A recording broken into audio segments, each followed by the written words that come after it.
Jemaah Majlis Kajian Tadabbur Ayatil Quranil Karim rahimana wa rahimakumullah. Pada pagi ini kita akan bersama dengan ayat Allah Subhanahu wa taala dalam surah An-Nisa,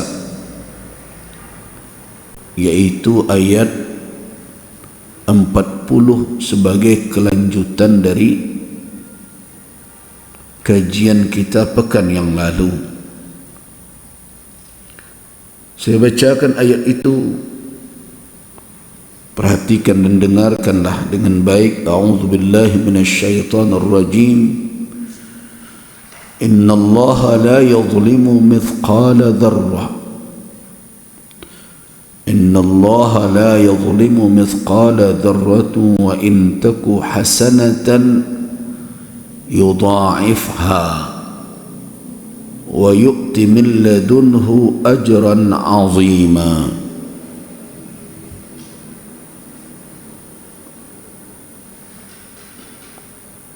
Sesungguhnya Allah tidak akan menzalimi, la yadhlimu mithqala dzarrah, walaupun seberat zarrah sekalipun, sekecil apapun partikel kalau menjadi ukuran, tidak akan ada kezaliman yang dilakukan oleh Allah terhadap siapapun. Ya, mithqala dzarrah, kalau dahulu kita sering menterjemahkan zarrah itu biji sawi, ya.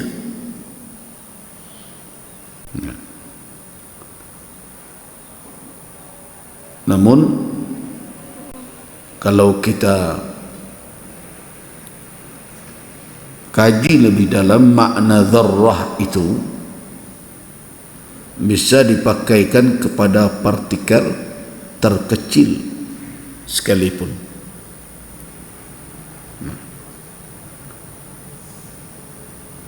Dahulu di antara pakar juga memakaikan kata dzarrah sebagai penamaan terhadap atom.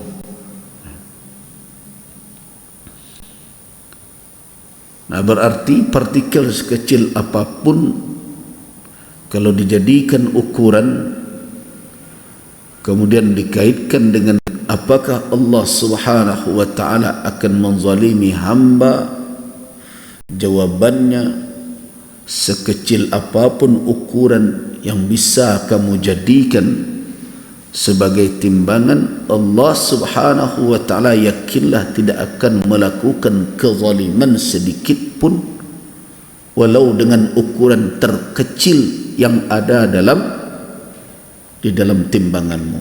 Artinya sama sekali Allah Subhanahu wa taala tidak akan berbuat zalim.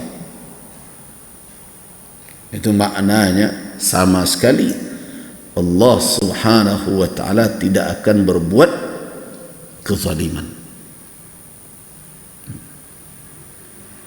Kenapa demikian? Karena kezaliman itu telah dinyatakan oleh Allah Subhanahu wa taala adalah suatu perbuatan yang haram dia lakukan. Jangan ada pula yang mempertanyakan apakah Allah bisa berbuat zalim. Karena ada sebagian orang yang melontar-lontarkan pertanyaan yang seperti itu. Kalau berbicara tentang bisa ya, tentu jawabannya apa yang Allah tidak bisa? Innahu ala kulli syai'in qadir. Jadi kalau ditanyakan perkara bisa, mampu, jawabannya tegas, Allah Maha mampu melakukan apa saja. Persoalannya adalah apakah Allah akan melakukannya? Jawabannya tidak. Allah tidak akan berbuat kezaliman. Apakah itu bermakna Allah terbatas dalam hal ini? Iya, tetapi bukan yang lain yang membatasinya, tapi ia sendiri yang membatasi perbuatannya, bahwa ia tidak akan berbuat zalim.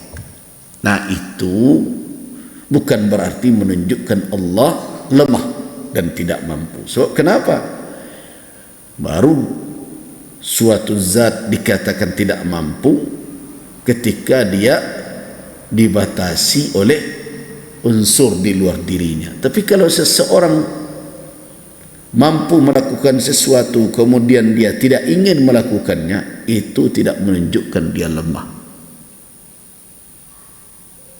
Nah, makanya Bapak dan Ibu pernah mendengar hadis begini nak?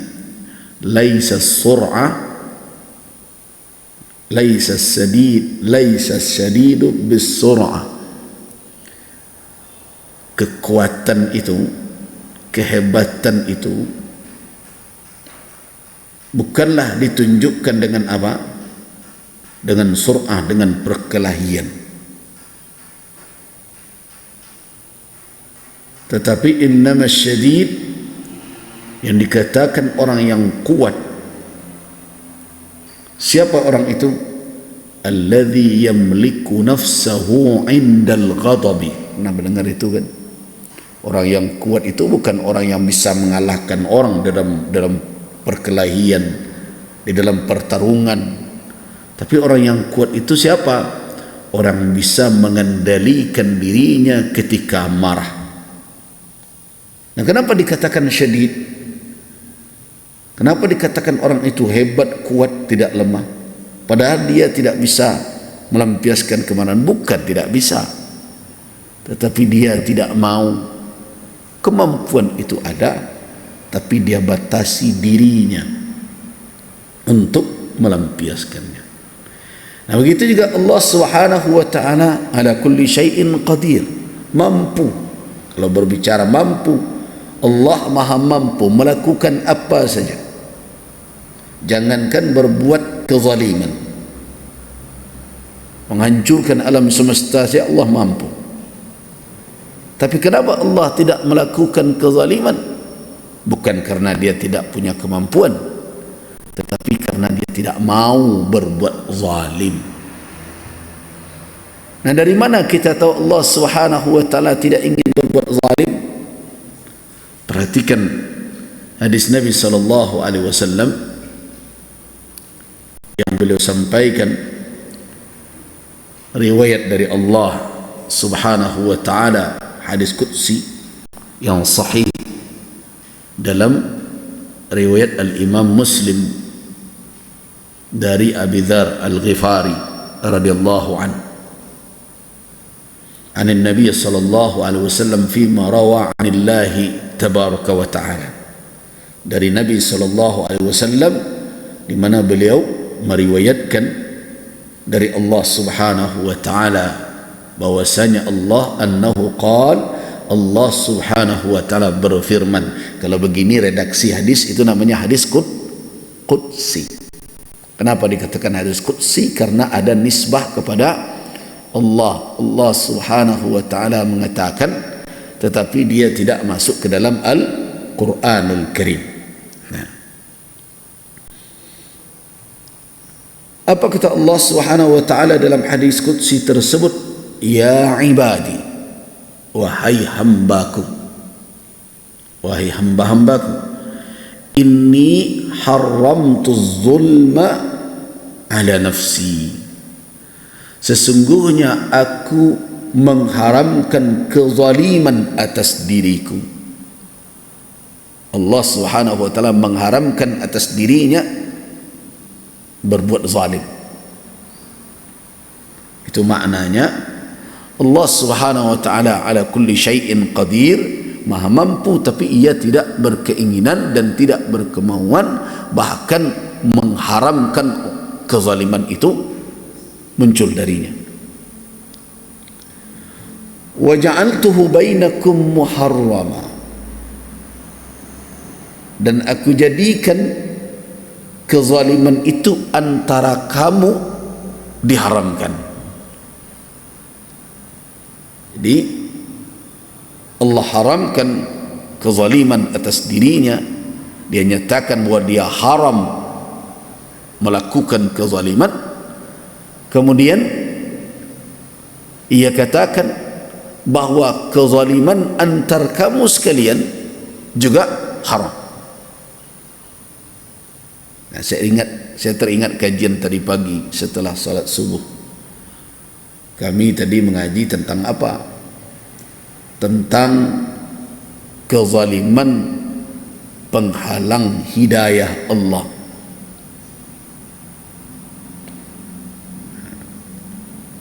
Kenapa itu kajian tadi sering ada pertanyaan gini. Apa masalahnya ya? Orang mengaji juga, tapi sadar indah aja. Gitu.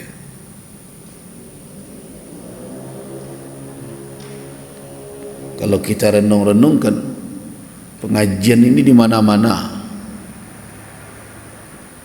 Kadang senja hari itu hampir di seluruh masjid. Kalau dihitung pitina Nabi tak tanggung lah tu.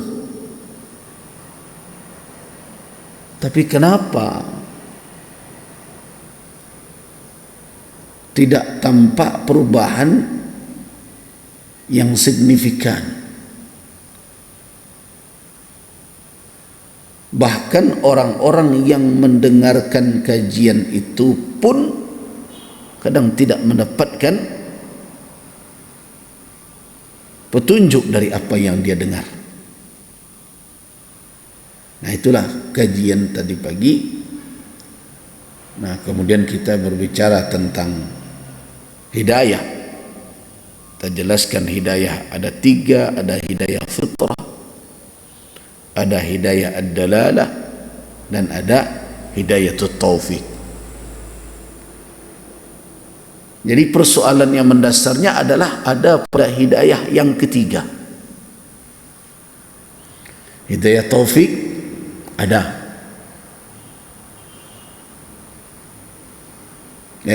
Hidayah fitrah ada. Yang persoalan adalah hidayah yang ketiga, hidayah taufik. Hidayah fitrah ada. Semua orang fitrahnya ada pengakuan akan adanya Khalik, penciptanya dan pengatur alam semesta.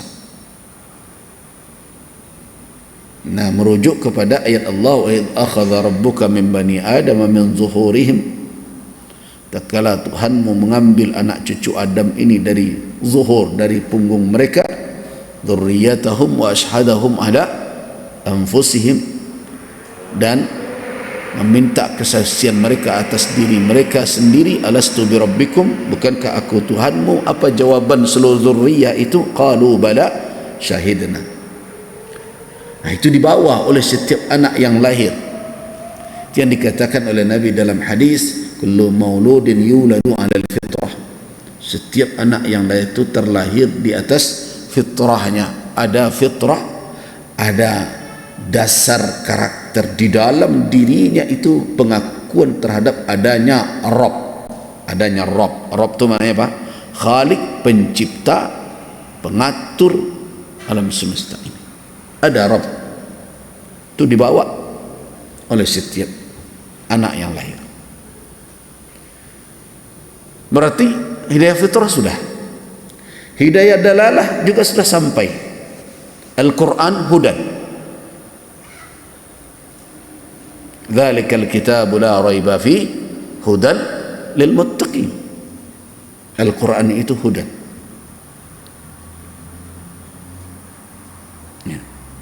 Rasul juga membawa hudan. Makanya di dalam firman Allah dikatakan wa innaka la tahdi, sesungguhnya engkau benar-benar telah memberikan hidayah ila siratal mustaqim, ke jalan yang lurus.